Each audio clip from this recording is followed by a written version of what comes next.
dumi at kalawang, natatanggal yung kalawang. Kadarating lang po itong Kobe chain maintenance natin. I-unbox muna natin.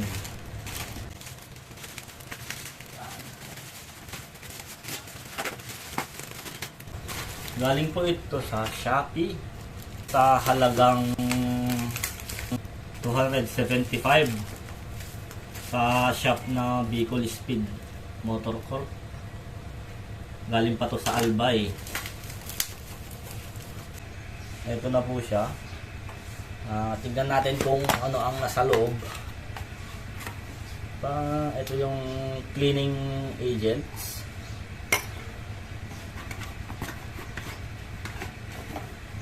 Ito yung cleaning lube. Ito yung toothbrush. Ay basta brush ng chain. Ito may kasama pa siyang cloth.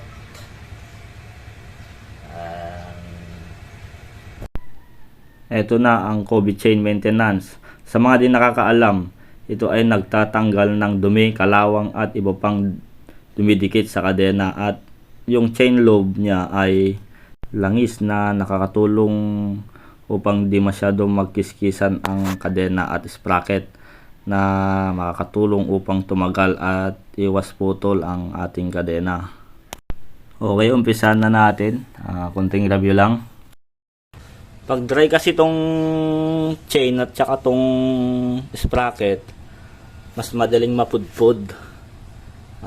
Yan, hindi tatagal yung sprocket mo at saka kadena mo pag walang mga ganitong maintenance. Kaya bumili ka na, kaibigan. Yes, ito. Tingnan natin. Unahin na natin to. Sabi sa instruction lagay lang natin. Huligin mo muna. Yung parang alam mo na.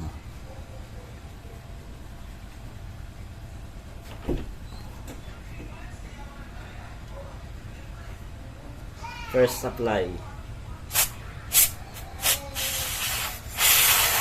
Ayan, nahuhulog talaga yung mga dumi at kalawang, natatanggal yung kalawang. Ang lakas pala ng pressure. Okay, babash na muna natin. Ayun, tatanggal agad. Huwag na kayo magtipid. Gumamit kayo ng chain maintenance. Mas mahirap pag itong chain at sprocket yung masira, mas mahal. Ayan, kitang kita. Umikinis agad. I-testing po natin ito bukas. Magra-rides ako ng 200 km. Titignan natin kung ano ang resulta. Tatalsik ba yung lobe? Dudumi ba? O ano pa ya? Ilalagay ko na lang yung video sa dulo ng video kung ano ang magiging resulta. Sira agad okay lang yan.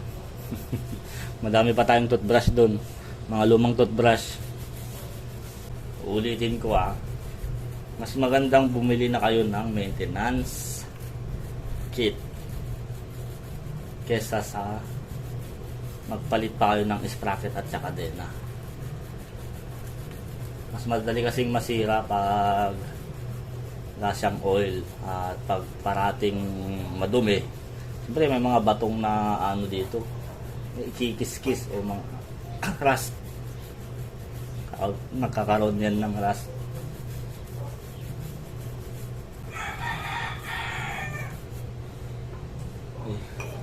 Ito ulit para washing.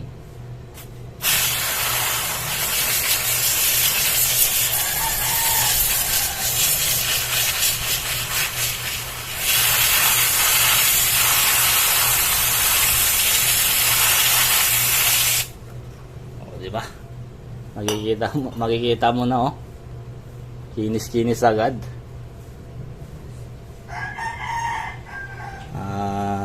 Ito, ready na ang punasan.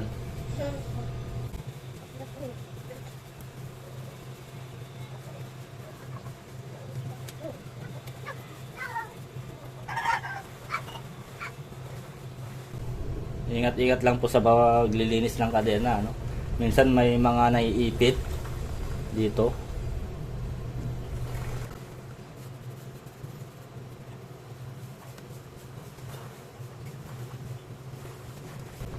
Okay na yan. Pwede mo pang i-take to kung gusto mong linisan pa ng malinis na malinis. Ang lakas pala ng pressure niya. Hindi ko akalain, ganun pala. Ganda, ganda. Ito na. Ito na ang loob niya. Ilalagay na natin. Natunasan na natin. Di ba ang kinis-kinis? Tignan nyo naman oh. Ang kinang-kinang na. Hindi na katulad kanina.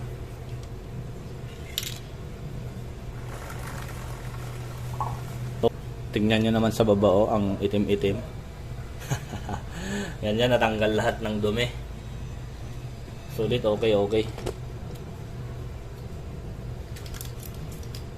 Ito naman yung loob niya.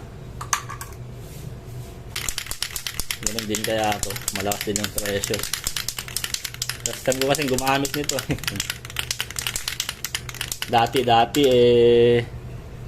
ano lang, yung mga grasa, use oil, ganun, okay na. Pero mas maganda pa rin to.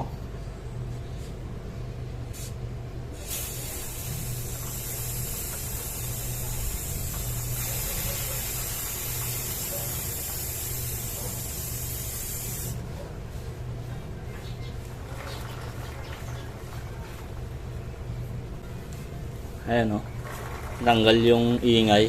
Kanina ang ingay to. Ngayon oh, ang smooth na. Wala nang ingay. Oh, solid, maganda. Sa halagang 275. The next day. Ito, kakatapos lang natin mag-release ng 200 kilometers, ano? Okay naman yung naging performance. Yung lube niya hindi tumatalsik at yung ingay ng kadena dati wala na. At tingnan nyo naman, makinang pa rin.